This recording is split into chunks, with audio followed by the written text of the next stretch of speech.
Good evening, everyone, and welcome to the Business of Aesthetics expert panel of membership and subscription models. Creating recurring revenue is the topic of the evening. Business of Aesthetics is here to help aesthetic practitioners and practice owners build thriving businesses. And over the next hour, we'll be going through some actionable strategies and tactics for building that predictable, sustainable cash flow. I'm Adisha, your host for this session. Thank you all for joining us. Let's give a warm welcome to our panelists, Laura Crowley, Randolph Stepp, and Cheree Hill. This is a live event, so please use the chat to ask questions and share your reaction. Now, before we dive in, I want to thank our team at Equa Marketing for sponsoring this event. Equa are passionate about this topic because it gets to the heart of what we do here every day, and that's to help great practices stand out and succeed. So here's a quick tip from our team at Equa. When potential patients search for treatments you offer, does your practice actually show up? A powerful digital presence isn't just a nice to have, right? It is the single most predictable long-term growth asset. So Equa are experts at building that asset with over 18 years of experience in the industry, successfully helping over thousands of professional healthcare practitioners achieve their online marketing goals. Equa is a leader in just doing that. Later in the webinar, we're going to help you with a powerful tool to measure and strengthen that particular online presence itself. So be sure to stay with us. Now, I would like to introduce our wonderful panelists. First, we would like to welcome Laura Crowley. As the founder of a luxury skincare clinic and a successful consulting firm, Laura is a frequent industry speaker who specializes in high-ticket consult training and membership design that increases revenue and retention. Laura, it's fantastic to have you. Thank you. Thank you so much for having me. Sure. Next, we have Randy Stepp. Randy is a seasoned growth strategist and franchise executive with over 20 years of experience. He's led a med spa from $1 million valuation to $34 million national franchise, and now guides practices and private equity firms through expansion and M&A. Randy, welcome. Thank you. It's good to be here. Fantastic. Good to have you. And finally, we have Cheree Hill. Cheree is the founder of Tranquility Bookkeeping Services. As a seasoned accountant with over 17 years of nursing experience and an MBA, she brings a rare blend of compassion and analytical expertise to help med spas master their profitability and cash flow. Cheree, we are thrilled to have you. Thank you. Thank you for having me. Wonderful. Now, as we go through our discussion, you'll see it's structured around the complete life cycle of a thriving practice, from building predictable revenue with compelling memberships to boosting patient loyalty and lifetime value. And finally, to streamlining that operation and compliance so that long-term success is ensured. That being said, I'm going to stop sharing my screen here. And right. Now, I would also like to get to know our audience members here as well. So do me a favor, right? I want to see a waterfall of responses in the chat. Find the chat box and drop in one thing for me. Where are you tuning from so that we can know who our audience is? I think we're a bit shy here tonight, but that's totally fine. But yeah, do make sure you use that chat and engage with us as we move along, just so you can get the maximum value for your time invested here. because we are here. We got Dallas in that. Okay. Thank you, I Randy, would for start it off. starting that off. Yes, sir. So we got Dallas in the house, definitely. But yeah, so Q&As and chat are open, and that's the best way you can communicate with us through the evening. This is not a pre-recorded session, so do ask away your questions, and our panelists will be more than happy to answer. So, with that being said, let's get into the main discussion here. So first question we got is for you, Laura. Mhm. Okay. So, Laura, what are the key elements of a successful membership model that balance profitability for the practice with real value for the patients? I like a mixture. I like a core, definitely like a core structure of like an anchor. I call it like an anchor service. Mhm. And then I love a mix of retail and a mix of all of the services that they actually have. Because the goal, right? The goal is for per patient is to get them to see all of your services, not just like the injectables or not just a facial. We want them to experience everything that we offer and to include so that you can do kind of tiers, you can do different things, but I like to do a little bit of everything that's included in each tier. So is that included for lasers? Is that included for facials? Is that included for injectables, retail? So you want a little bit of everything. But I like to do it, I like an outcome-based tiers too. I like to do for aging, I like to do for melasma, clear skin too, and really tell the patient like what we can do. But yeah, I like an anchor for each one, and then based on what they offer, you can kind of customize everything. But whether it's, retail building that into like a package to go home with, Mhm. like an initial package or 10 to 20% off. But you really want them to experience all of what you have to offer each time. Or you can, like, I like to do tours of the office as well. But definitely like profitable, but really, really profitable for the practice, but really, really high value, and that they would feel just so stupid for saying no. Okay. So how can practices double down on finding what is unique to them, as you mentioned? They have to do what they're good at. So I have a Mhm. lot of practices that are really good at skincare. So Okay. they need to double down on, are they doing facials? Are they doing microneedling? Are they doing boosters? Are they doing dermaplaning and chemical peels? Like, what are they really good at? What lights them up? Or are they practice that are like super heavy into more lasers? Mhm. So let's incorporate more lasers into those membership, like membership tiers. Or are they more heavy into injectables or like a mixture of both? But what are they best at and what are the best known for? I always like to look at their unique value proposition as well. Mhm. Okay. Um, with that being said, if a practice does not know their unique proposition, right?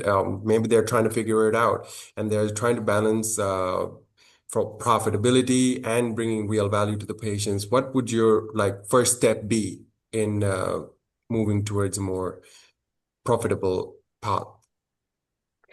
Again, I think they're before and after pictures. I think their education. I think going back to again, what are they good at? What are their outcomes that they are getting? What are those before and after showing? Are they showing that they are amazing at treating acne? Are they showing that they're amazing at treating pigment or helping with melasma? Are they amazing as like a full face corrective, with injectables? What are they getting for results? And I Mhm. would kind of go from there. Okay, okay. So make an offer so good that it would be silly to Yeah. refuse that, and know who you are when you're making that offer as well to just ensure an overall. Yeah.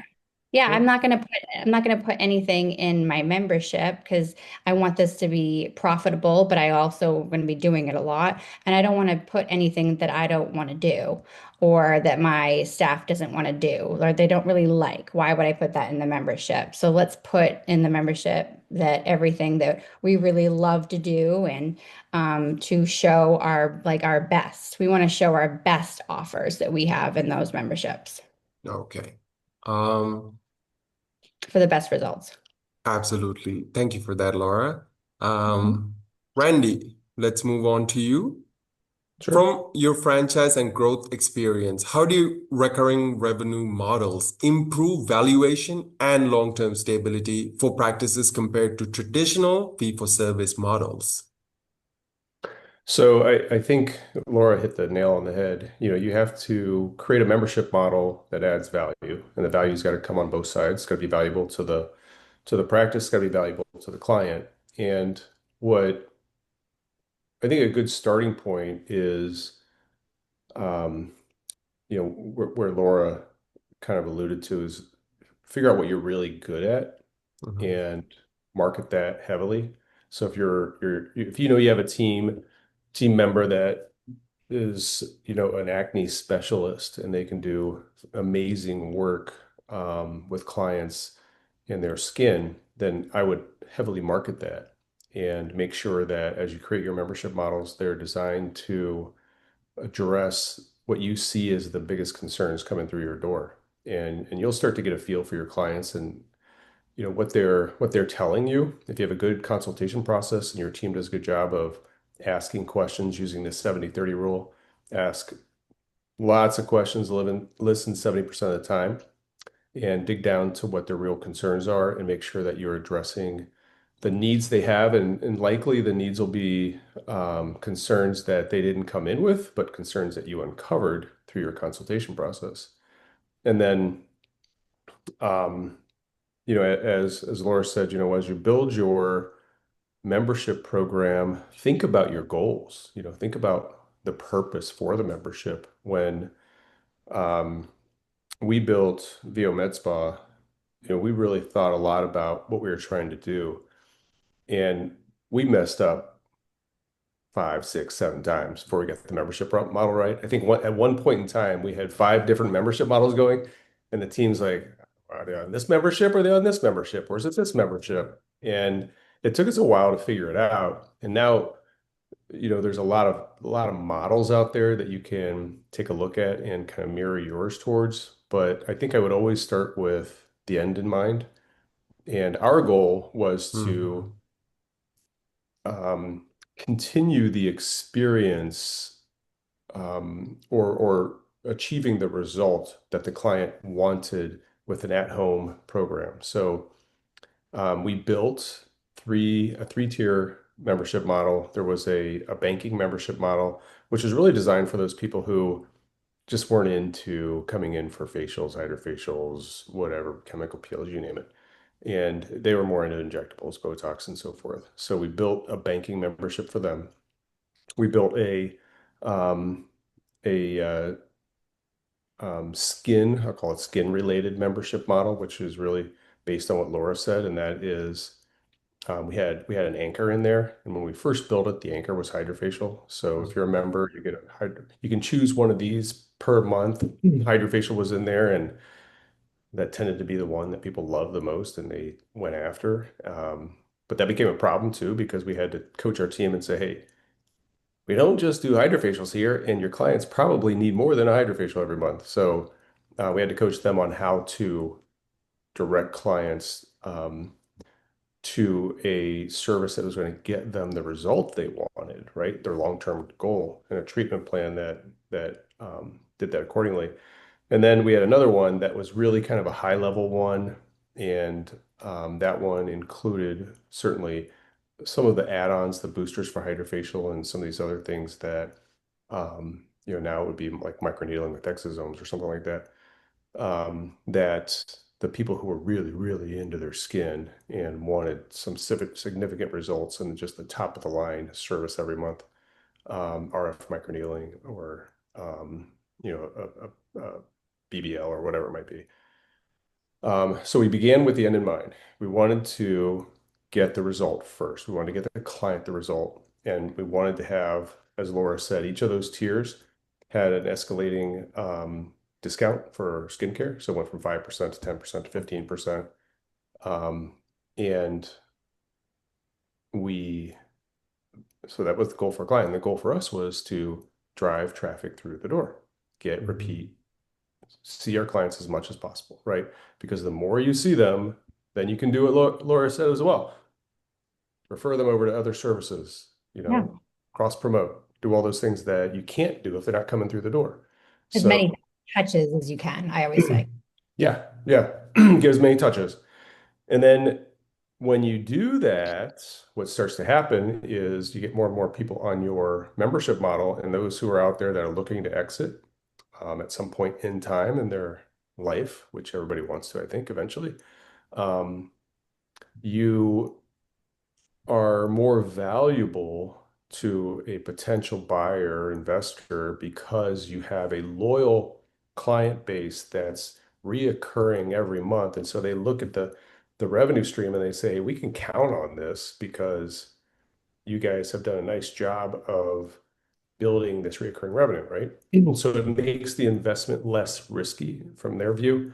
And the other thing that it does, and we're always afraid of, or at least from an investment standpoint, investors are afraid that, the owner is the business, if you will, Mhm. or there's some providers in there that if they leave, it really kills the revenue, right?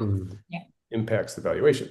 So when you build a good membership model that is comprehensive and you're forcing your clients to interact with all of your providers for the most part throughout the entire business, and then with wellness becoming a big part of med spas, it's even more so. What happens is they don't become one provider relationship oriented, they become brand oriented, and they become more loyal to the brand than they do an actual provider if you do it right. Yep. That makes every investor feel much more comfortable because now I've got a reoccurring revenue stream that's doing great. I have a brand that's built not on an individual, but built on a brand. And that makes my risk much less as well. Right. Because investors really do love to buy businesses rather than people. Yep, Yeah. So 100%. definitely having and the way you laid it out, having those three tiers gives a really good option. And adding on to what Laura mentioned earlier, that anchor, figuring out that anchor, but not being tied to that anchor, and even having, per se, add-ons I I along the think it's way. all the providers working together too. You have the estheticians, you have the injectors, you have the wellness people. Like you want some them, a patient to see everybody. And like he said, not just one provider. You want them to see everybody and see the whole brand and the whole practice. Yeah. Right. And the other beautiful thing about a good membership model, and again, you got to know your client, know your goals, know your market, all those things as you build it. And I think, Laura, you were kind of alluding to this, is that once you build a good membership model, you don't have to be a discount brand, right? You can say, hey, if you want our discounts, come be a member, right? And then when you do discount, it's because you created these packages that you referred to that add additional value to the client, not necessarily presenting it as a discount, but presenting it as a special offer, or however you want to phrase it. Because once you go down that discount road and if you ever go on Groupon or you ever start discounting, you coming out of that, trying to get out of it because you realize that you're not making any money is painfully difficult. Well, Right.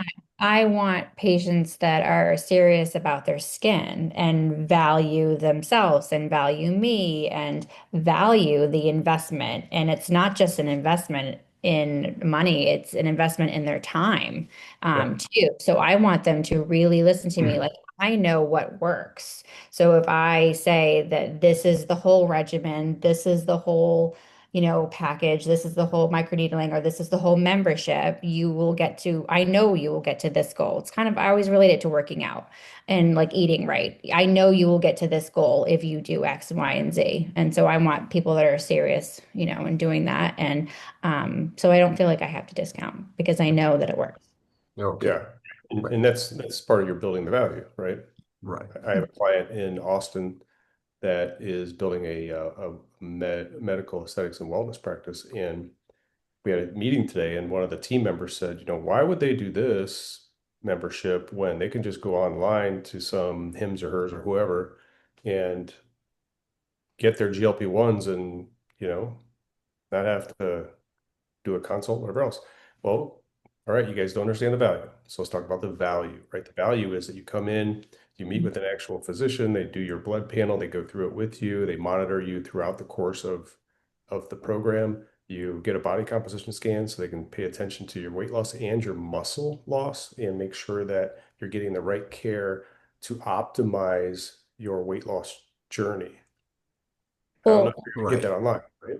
yeah, and Uh, it's again going high touching, right? I'm sorry, not high touching. High touch is like, you know, they're going to call you. They're going to follow up with you. They might follow up in a couple days, a week, a month. Like the receptionist is going to call you. Their CRM is going to message you. Like we genuinely care, and that is so much value too. We really care about the patient. Right. And that really gives a broad and comprehensive view of how the operational side looks at memberships and the recurring value model. Now, I'm really curious to hear from a bookkeeping and an accounting perspective, Cheree. How do membership models change the way practices should forecast and manage their cash flow? So, memberships can be very good because you have a predictable amount of money coming in every month, right? So, regardless if you're just starting or you're still growing, if I have X amount of memberships, a certain X amount of money is coming in every month, at least. One of the things that I find, depending on the type of memberships, like they talked about having the right type of membership, sometimes whether it's banking units or something like that, you might find that, okay, I put tomorrow's money today, and then next month or month later, I come back and try and recoup it. And then you may have a couple people on the books that month, and then you realize the cash is lower, right? Because you got it a month ago or you got it a while ago. So one of the things I find that people they'll get that cash in and they may spend it right away. So we have to worry about what are we doing with the cash that's coming in, because technically it's unearned revenue. It's good to have the cash flow when we need it, but not to necessarily spend it right away. So if you're having proper bookkeeping in place, you can track what's unearned revenue versus earned revenue. And you can actually, when it's earned, you kind of just move it over. So that way your books look kind of like the way they should. So if someone that's having problem with cash flow management, I usually have them have separate accounts for different things. So if you need a bank account for your memberships, and then we'll work together going through the EMR, what was earned, we move it over accordingly. Okay. And Randolph, can you also give your perspective on that? I think she's on the money. I mean, what can happen is, you have a membership model, and really what's happened, the beautiful thing about it is, depending on how you set up your membership model, what I loved about it is every month I knew that all the bills were paid by the membership model, which is a great feeling, by the way. Mhm. Um, However, I also knew I had to fulfill the obligation associated with the membership model. So you have these liabilities, if you will, hanging out there. And a lot of times, what I've seen is that some practices will sell like a 3-pack microneedling deal for X dollars, right? And that could be, one a month or one every 6 weeks, however it's set up. Well, to Cheree's point, you get the money now, Yeah. you pay your bills, and you still got 2 more months of microneedling that you're obligated to do. And if you don't manage that well, you can find yourself struggling. And I listened to a guy who owned a supplement store talk about how he would run these sales on protein powder, and he would do this big, blast. And it's going to happen here in med spas for the holidays. People are going to run all these big sales and promotions and whatever else. And he's like, and then I would sit for 3 months and not sell any protein powder. And it was like, oh my gosh, I have no cash flow. And he stopped doing it because he said that was the worst mistake I ever made in my life. And so I think this is an appropriate conversation with the holidays coming up, because you're going to have all these holiday parties and sales events and whatever else, that people are thinking ahead to the impact in January and February, when naturally the practice traffic flow tends to drop a little bit, and having the cash in the bank is even more important than ever. Or they're Right. don't you think they're doing it to everybody? Like you can't sell a membership to every single one, or you still can't sell a package that you wouldn't have any cash flow. Right, right. I see that too, or like just too many members, or like you need to cap it, definitely.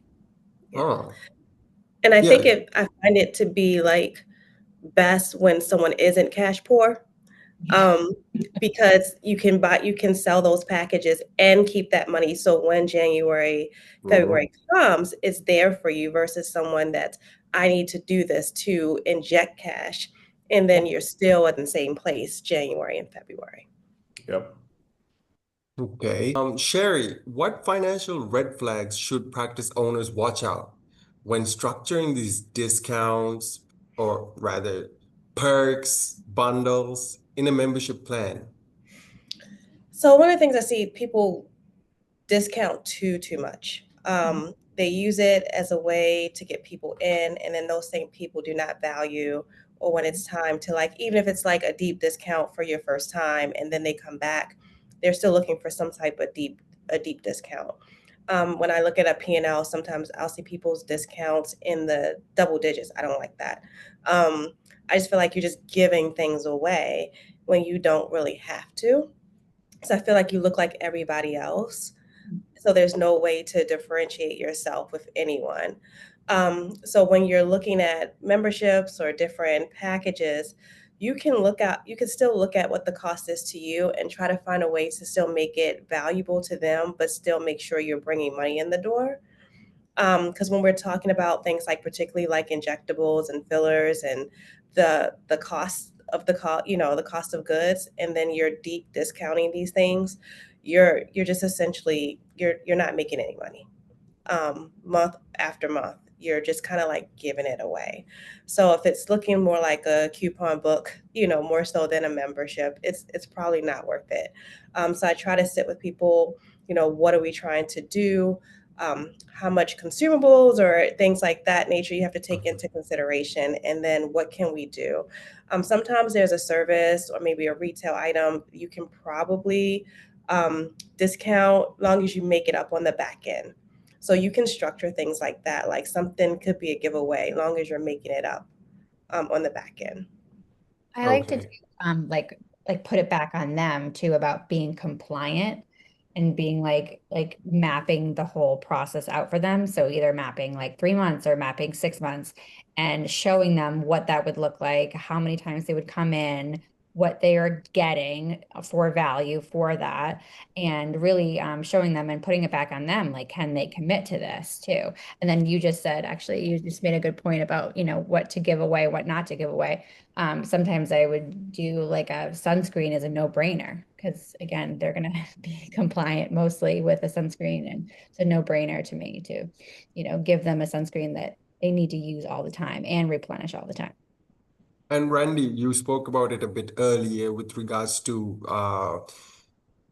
branding your membership plans as discounts, right? What that can look like when it comes to an investor's perspective. Can you give us a little bit more expansion on that? And if we're not using the word discount or the term discount, how are we really putting it out there? What's the best way? Well, I What's- wouldn't brand a membership as a discount. What I was referring to is, you'll see if you just go on Groupon, you'll see, or even ClassPass, you'll see medical spas on their facials, and discounting significantly on Groupon to get people in the door, Botox for, $9 or something. Dollars. Um, what happens is, yeah, as Laura said, you get these people in the door, but you have a hard time getting them to buy anything else unless it's at a significant discount. And all you're doing is turning your business into a hobby, and what you want to make sure you're doing is that you're developing your membership model so it's a value to the client, value to you as a practice owner. Create a structure that allows them to get a regular, reliable discount on a service, such, for example, let's say that you typically charge $199 for a hydrofacial, and you have a membership model at $169, and you put hydrofacial in there. That's value to the client because they love hydrofacial. It's $30 less than if they bought it. And they have in there as well an opportunity to choose some other services that might be of similar price range, again, a value. Then they have the ability to get discounts on skincare at any time because they're part of the membership. They can also get discounts over in the other areas of the practice, such as injectables or over in wellness. So it allows them to kind of test things on either side of the practice. And you're not, deep discounting, you're adding value. And then you get your money back, just like we discussed, because when the team does a good job of, I don't know how else to say it, and Laura's going to be mad, adding on services to the services providing, or cross promoting. Cross promoting, yeah. You're making up the little bit of money you lost in other services that you're selling that will be at a much lower discounted rate than what was a part of the actual membership. So you just have to begin again with the goal. Make sure you know clearly what the goal is, and that your team is clear on what the goal is. And it should always start first with getting your client a great result. Right. And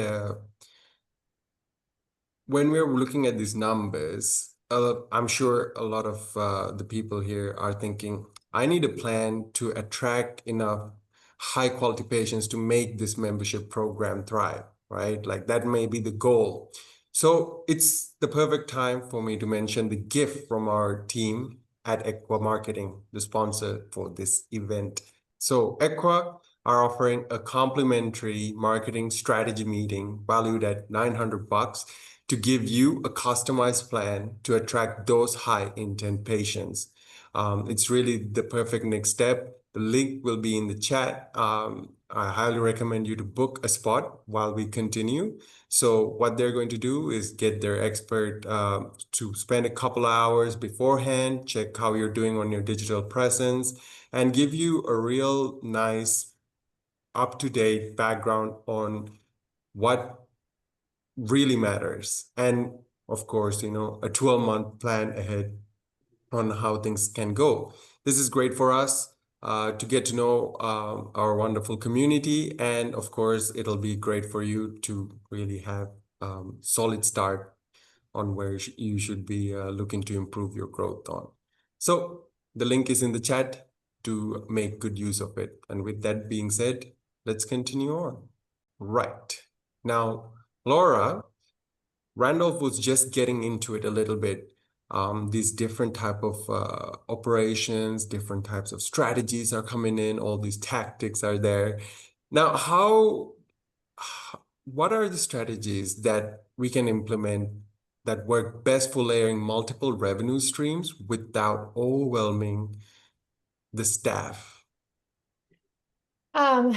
I mean, there's so much. I mean, you have your memberships, or you have treatment plans or packages. And then again, you have the retail aspect with that, which I love retail. I think it's engaging your staff. I said this to somebody else and they were shocked. Like, you need to have consistent staff meetings, like all the time. Consistent. If you're not meeting with your staff, like minimum, like once a week. It's the education. It's telling them about, again, their new what's it called? Finance. They might not know about that. They might not know that there's a new finance that we have, or that there's a new thing in the EMR system. So it's just keeping them up to date and then educating them on their options. Again, most of them are providers. They're not in business strategy. They're not in business growth. So we need to constantly teach them about how to do the right consult, what questions to ask, again, about financing, about different retail products. There's like, a different retail product coming out, every day. And it can get super overwhelming, especially when you have like 5 or 6 lines in the practice. So it's about, again, and then breaking that down. Like, how are we breaking that down? Do we have a Slack channel? Do we have a task management software like Notion, where this is all in front of them? Can a manager put that into what are like the daily tasks that each of them as a provider, or each as a manager, or as a front desk, can do every day to all help each other, to kind of check off. I just think it's about communication and open communication, and really checking in with each other on a consistent basis. Open communication, checking in with each other on a consistent basis. Mhm. I mean, is there an agenda that you could recommend to people when they're having these meetings? It depends on, like, again, their goals, but yes, of course, there's. Especially when we're taking into consideration like bringing on a membership plan and like these different multiple revenue streams. Yeah, I think a lot of people start with looking at the day that it's ahead, or is it looking at yesterday's day? Is it following up with those patients? How did it go? Are they on a treatment plan? Did they buy a membership? Did they purchase retail? Kind of like going down that, are they in a referral program? Are they affiliate link? Like let's get them some affiliate money.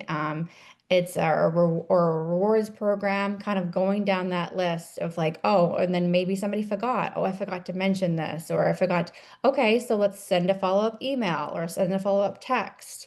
I think it's just having that checklist, or I forgot it before and after picture, or let's, maybe like engage them more on Instagram. I mean, marketing is a whole different beast, but I think it's giving yourself some grace too. It's a lot of work, but I think I liked going over like the day before, or even the week before, and making sure you're checking back with those patients. Because Right. a lot of times they're like, oh yeah, I actually did need another moisturizer, or I did need another serum. I forgot to tell you. And it's just a quick, invoice, and we can ship it out to you. So, and that's, again, more revenue for you. Right. And Randolph, how can, this open line of communication we have coming in now, how can practices use data and KPIs, right, to measure whether memberships are truly increasing retention and driving higher patient lifetime value? So to Laura's point, I firmly believe in a weekly meeting. I recommend that everyone I talk to engage in what is known as an entrepreneurial operating system. So if you ever Mhm. read the book Traction, Yep. gives you a good model for structuring how you use data and weekly meetings, quarterly meetings, annual meetings to really develop and drive your business. If you're not tracking data, and I know this is a point of contention for many providers and stressor for many providers, but you just got to build a culture of data and accountability using data and data to help make decisions. Mhm. I love the idea of every single day, 15 minutes before you open your doors, the first appointment, whatever you want to call it, um, having a daily huddle, and you just the owner, the spot manager, whatever you want to, whoever the leader is, um, just runs through the day, what's going on, what the promotions are that are out there, if there are any. You have to create this habit, and the habit I like is that at the end of the day, every provider is looking at their schedule for tomorrow, and they're updating, their memory on who's coming in, looking at those clients and understanding what I did last time, anything that's pertinent, and looking at opportunities. So you might look at, who's coming in that day and say, okay, I have an opportunity here to talk about membership. I have an opportunity here to talk to them about how their treatment plan is progressing for them and other recommendations that I might have. They haven't bought certain skincare in a long time, or they're not using retinol, so that's an opportunity, whatever it might be, right? So the manager or the owner is going to start that off, and they may even, really good ones are going to be like, hey, Laura, I noticed that you have blah, blah, blah, blah, blah coming in today, and there's an opportunity for you to sell membership to do. And, they're really kind of facilitating that and creating a level of accountability and also energy. Like, hey, this could be a great day for us today. Don't forget, we have this, we have that. Setting the tone for the day and then really running through the day. And then on a weekly basis, you're looking at key performance indicators, like you said, that are going to give you what I like to call leading indicators. It's going to give you some level of real-time data to tell you how you're doing in the moment versus waiting for your bookkeeper or accountant to throw you a P&L, 5 or 6 days after the month is over. And then you're looking at it going, we should have done this, we should have done that. Well, if you're tracking KPIs on a daily basis, weekly basis, you'll know right then how you can adjust. What are give us 3 KPIs that people can really double down on tracking? So I think every person in your practice should be assigned numbers. So for providers, certainly revenue per hour, right? What are you generating revenue per hour? Membership sold. If you're really trying to push revenue, depending on what your goals are for your practice, obviously it's going to be different. Number of new clients, right? So you're trying to look at, there's a million that you can go to, and they're really going to be based on positions within the practice. Your team that, depending on how big your practice is and how it's set up, whatever else, the person who is working your front desk might be the same person that's managing your lead funnel and answering the phone calls and doing all that stuff. So for them, theirs might be, have you handed out referral cards to every client that walked through the door or checked out? Have you asked them for a Google review? Have you managed that lead funnel as it's designed in a timely manner, responding very quickly? What's our conversion rate from prospect to appointment, and then appointment to actual paying customer? There's a whole host of KPIs that are going to give you good data on revenue driving growth. Right. Cheree, how can financial tracking, right? Randy talked a lot about the operational tracking side of things. How can financial tracking help identify whether memberships are truly boosting patient retention versus just discounted services? Right.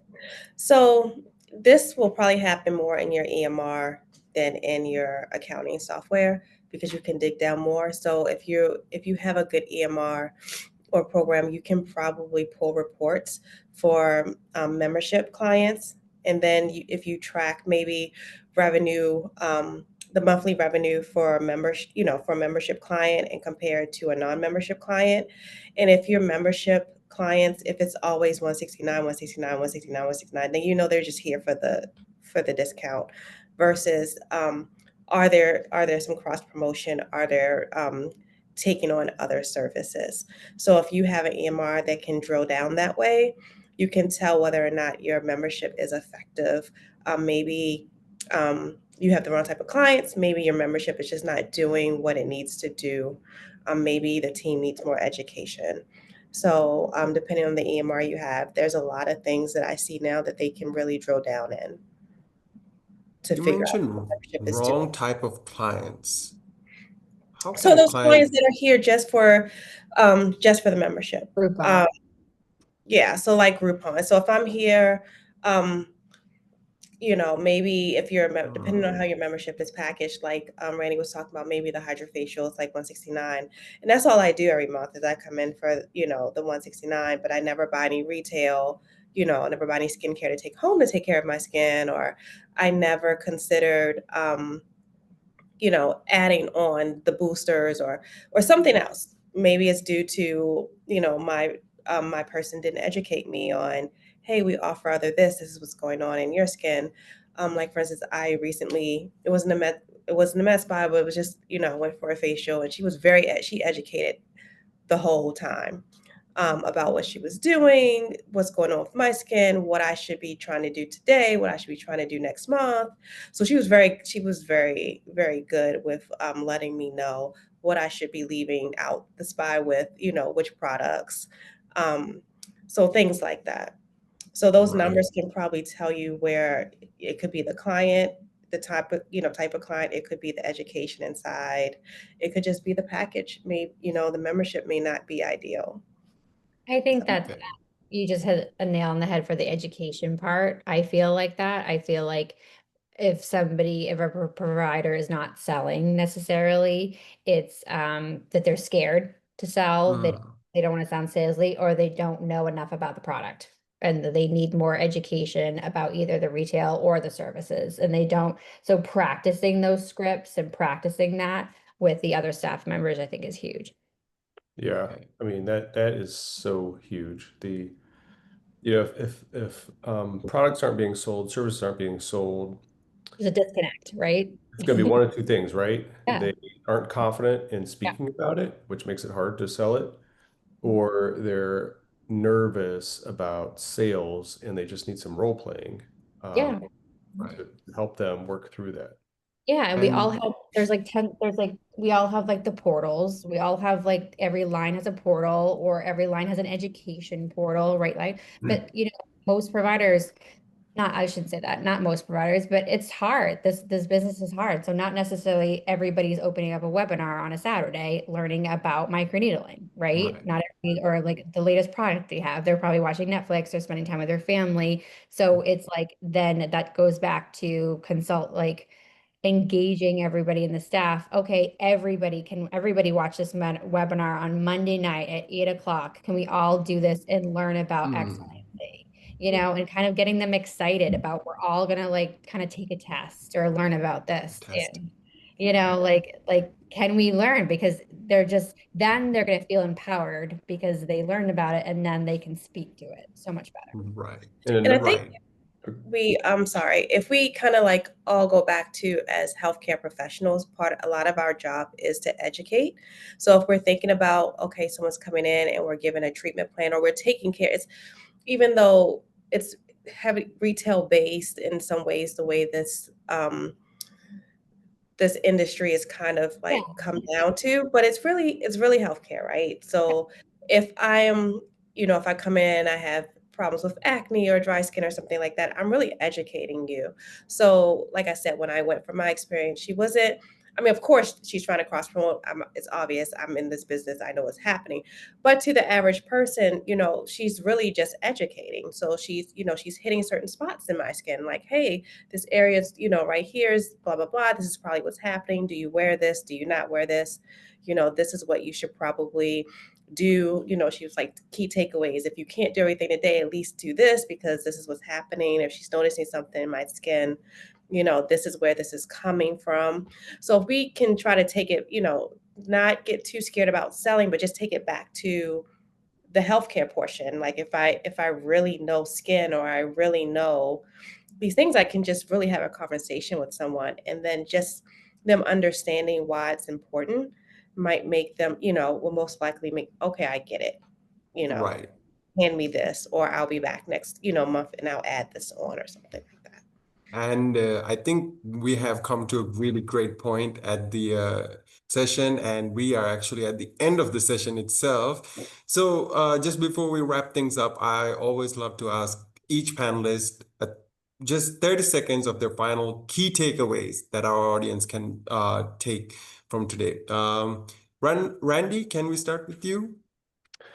I think I said it a couple times, but you have to have a goal in mind, what you're trying to achieve if you're building a membership model, and then start to build it from there. If your goal is to drive traffic through the door, um, and have, as Laura said, more touch points so that you can offer other services throughout your practice to those clients coming through the door, then that'll help. If you know that in the start, that'll help you.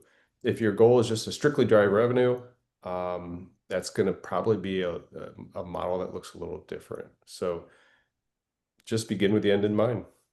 Okay. Begin with the end in mind. Cheree, what is your key takeaway for our audience members in the 30 seconds? So I agree with Randy as well. When you start with a goal, you know exactly, the way to package. My thing is just make sure that it's whatever is in it for them is also in it for you. You don't want to throw things away. You want to make sure that you're giving value, but you're still in a business, so you still want to make sure you're making money, and then you're doing whatever makes sense. So continue to run those reports, continue to run those numbers, tweak if you need to, but just make sure it makes sense for you as well. Okay. And Laura, what is your key takeaway?